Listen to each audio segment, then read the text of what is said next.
Okay guys, really important here, we're about to reattach our transmission cooler lines, but before that we have to install a new radiator. A lot of these transmissions that you buy make you put a new radiator on as well. In fact, that was the only way that they sold us this one and told us that the warranty would not be valid unless we installed the new radiator with new radiator hoses. Because what happened is on a lot of these trucks, the radiator would fail and it would put some of that engine coolant into the transmission fluid, and that's what would ruin the transmission. So if they're going to warranty it for you, they want to make sure that you don't have a bad radiator that's going to ruin the transmission again. So with that said, stop right here and watch my radiator replacement video. The transmission we bought came with the radiator. There was no way to even buy it otherwise, and it's not going to be warranted unless we install it. And this truck actually had a new radiator put on it because of the problem. So we have a new radiator we're taking off, and then we're going to install the one they gave us, and some new lines and everything. Okay, so underneath the truck here on the radiator, you're going to find this petcock. It's basically just a lever that we're going to turn. It's going to drain the coolant. So we have a nice bag here to catch it in. 5-gallon bucket, but to keep it clean we put it in the trash bag because this is new coolant that we're going to reuse. We're going to attempt to reuse. So we're going to go ahead and open that up and let it drain into this bucket. Okay, so you want to remove the cap as well so that it'll drain. Nice and easy. Okay, so for the radiator coming through here, it pushes up into this, so we just need a little bit of access under here. So you just get a flathead screwdriver on these pins and you get underneath them and pop them up, and that way each of these pull out. So we're going to go ahead and take these off, just enough to get into this little area here. There we go. So now we can just pull this back enough to get onto the 10 millimeter, one on each side. Okay, with a 10 millimeter bolt out of here, you can just lift this up off of that and out. Do the same on the other side. Now this is an aftermarket intake, so it might be a little different, but we're just going to loosen up some clamps here to pull this intake out of the way. And so it just has a screwdriver, or probably even another 10 millimeter will fit on there, but might be different if yours is factory, but we're going to get that out of the way. Towards the front, we're going to pull off the mass airflow sensor meter plug, so you just push down on that and separate there. And then there's a vacuum hose here, so we'll just get some pliers to pinch this, walk it back, and then slide this hose off. Okay, so just pinch that and move it back a little ways there, and slide this hose off. Next we have some more 10 millimeter bolts, one here and one here. Okay, next we'll just pop this hose out from under here. Okay, pop that hose out from under there. Okay, so then we're going to pull this upper hose as well in order to get this shroud to clear it. So just walk it back.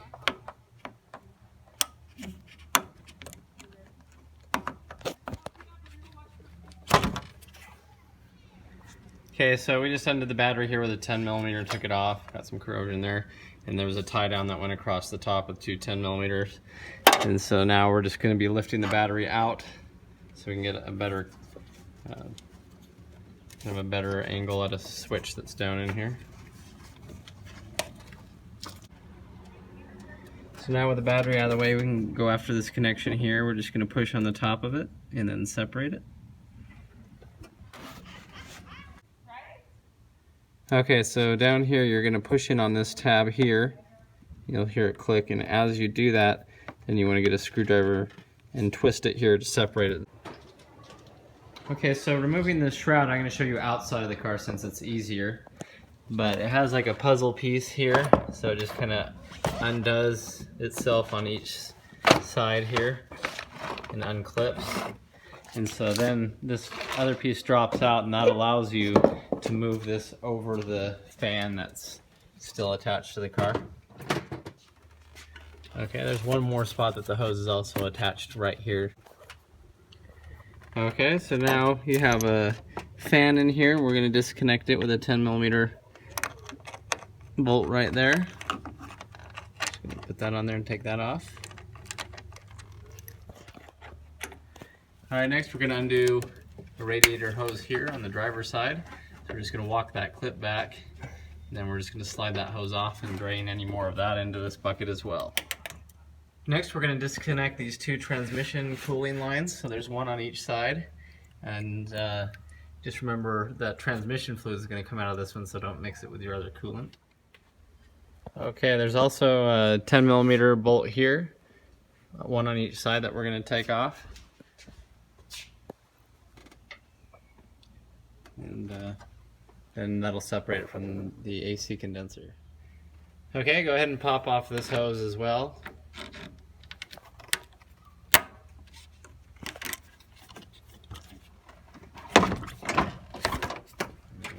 You need to lift the AC condenser up first. See how it comes out of the holes down there? So once it's lifted out, the AC condenser comes out first, then the radiator can be lifted up and out. So the radiator itself sits and hangs on these brackets right here. So that's just where it sits. So you want to pull it out on each side and then just lift it straight out. So here's our old radiator. We're going to transfer over some brackets to the new one. And so it's a 12mm nut that we take off here, or bolt. So we'll take that out on each side and transfer it over to our new one. Now sometimes these come where you have to install them. These ones come pre-installed, so if you don't have these poking out of the bottom, make sure you transfer them over from your old radiator as well. Okay, so this is what the brackets look like when they've been removed. It was just that 12mm bolt at the bottom. And so they just come and hang, and they are side specific, but they just hang there, and then we'll reattach it here at the bottom, and then that's how it sits in the truck. Okay, so now we're going to replace these trans cooler lines, and these are the hose portion. The plastic ones we won't replace. Okay, so we're removing the clamps off of both of these lines. It's down here by the oil filter for reference. Then we're just going to yank them off. Okay, so with these clamps pulled back, you can pull both of these lines off. Some of them take a little twisting. Make sure you're wearing your safety goggles too.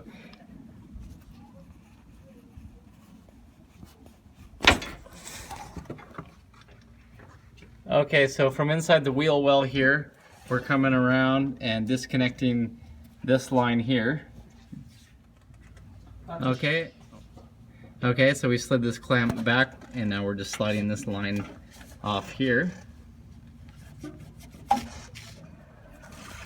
Alright, next we wrapped our transmission cooler lines over there in a towel so we don't make too much of a mess. And so we're just coming up here to where we disconnected those two lines, and we're using some compressed air from our air compressor to blow those out. Okay, so as we blow this out with our air compressor, you can see it's soaking that rag quite a bit. Okay, now the top line.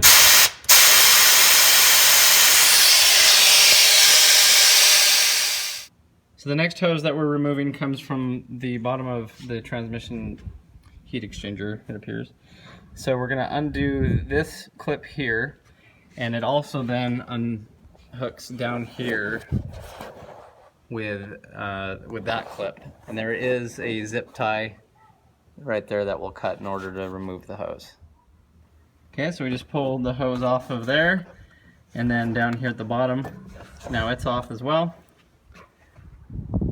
Next we're going to undo this hose here, and it goes to the passenger side of the radiator down there, which we already have disconnected. So it's just kind of floating. Okay, so once this is disconnected here, you can just push it through there. So we'll pull this one out and put it on our cardboard as well so we can measure its length and make a new hose. So So now we're basically taking our new hose, lining it up to the old one for length, and then cutting it on each end so we have duplicate new hoses. Okay, so now we're going to flush this out. We took a piece of extra tube that just connected up there so that we can easily connect our air compressor. And we're going to blow into it, and then we have a bottle down here catching whatever comes out.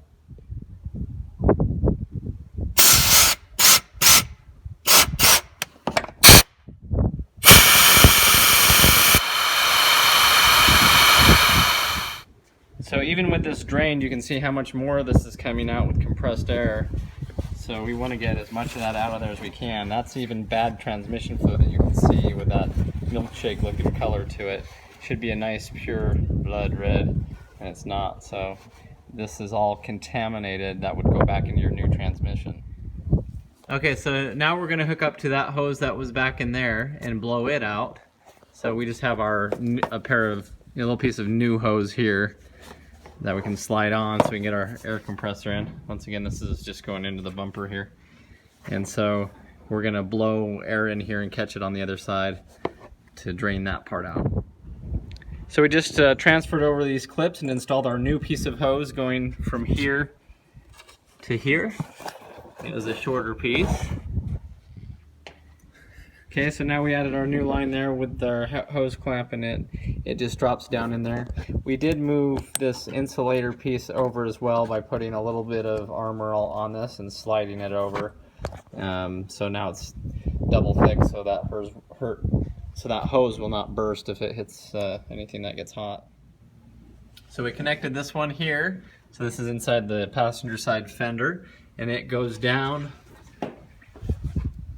and connects into one of our our transmission cooler lines, the one on the left that points that way. Okay, so we just hooked up the hose to the right, and that will go over here to the radiator on the bottom. And so we'll put our radiator back in. Okay, so we dropped the new radiator in, and then we lifted the AC condenser up and made sure that we set it down into its spot here on each side. And now we're just verifying that the radiator itself is sitting in its two holes, which I'll show you here. Okay, so then we just set the radiator down into its hole down there, and you'll probably see what we're talking about, but on each side the radiator is now down and sitting in its holes, and the AC condenser has been lifted up and it's sitting in the radiator support as well. Okay, so we reconnected our hose here that came down. You want to make sure that goes around the radiator. Then we came over to this side and reconnected that hose, and then put our lower radiator hose back on. So we had to clip that down with some pliers and then move it back into place. Okay, so we installed our two 10mm bolts that connect the AC condenser. So they go in, remember they go in backwards this way, and they're actual bolts, not the screws. So there's one of those on each side. Okay, so you want to drop your electric fan into place down here before you tighten anything else down. So from the bottom of the radiator here, the fan hooks in here and over here. So just make sure it goes into its spot. Then you can go ahead and run your transmission cooler line and click it back into the bottom here as well. Okay, so then from the top part we're going to screw our fan in here, and so these are the 10mm hardware that's actually a screw because it's going into plastic. So we're going to do one there, and then the shroud can come back and be screwed in over here and right here. Okay, so you want to reconnect the fan connection that was in the side of the radiator here. Okay. Then we went ahead and we added our brackets back here, reconnected this hose, came over on this side, we have that bracket as well, and reconnected our hose here. Okay, we reconnected our intake, plugged back in our mass airflow meter, came over here and tightened those back down. So all of our hoses are good here. We have our cap off, and we're gonna start adding coolant right here in the middle. Okay, so now we're gonna pull out these plugs right here in the side of the transmission and reinstall our cooling lines with our 2 cooling bolts. And install your new copper seals around here too, so that it's a nice new seal. And then there's also a copper seal that goes on this side, so in the end you're going to have a copper seal on both sides of this.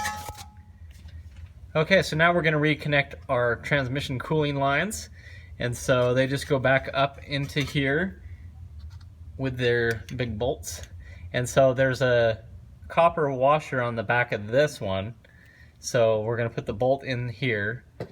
And so as the bolt goes into here, then we have another one that's going to go on the back side. So put one on the back side and then run the bolt in and just bolt them back into their holes there. So as we reconnect these lines, the shift linkage comes through here, and it's best to have it out of the way, so make sure it's not bolted here or here on this bracket. You might have to take it out again just to move it out of the way, because you want a clear shot on these lines. Make sure that they go in straight. Okay, so we're about to line these up. You can see the washers on both the bolt side, the head side, and the back side. And we're going to line them up and make sure that we put these in nice and straight. So you may need a friend over here to be pushing the lines for you towards the transmission, because they are kind of stiff, while you line the bolts up by hand and then tighten them in with a 3/4 inch, or I think that's also 19 millimeter. Okay, so our lines are back in place. Then we put this bracket back in. It's just some 10 millimeter bolts up in there on each side, and so everything under here is now connected. And we're going to go ahead, we can add our bolt back right there for the trans-cooler line bracket. Then we can add our transmission fluid. Okay, so now this is a very important part. We're filling this with Nissan specific fuel. Nissan Matic S, okay? Matic J is also interchangeable. And it can take anywhere from 12 to 13, 14 quarts, something like that. The new transmission is completely dry. The torque converter has nothing in it, so we're starting to fill this up. We're going to put about 5 or 6 quarts of this in, making sure it's not overflowing. Then start it up and run it through park, neutral, drive, back and forth to really start pumping everything, and then continue to add fluid. Okay, so now we're just pouring all of this in. You want to make sure that it doesn't overflow, and just keep adding quarts as you go, and then start it up and put it in neutral, park, reverse, drive, kind of back and forth to let the pump move around. And be sure to look for leaks, especially where the 2 transmission cooler lines attach. Okay, so we're just going park, neutral, drive. Just watching under here and make sure that especially these lines, the transmission cooler lines, don't leak. So just rotate it from park to neutral to drive.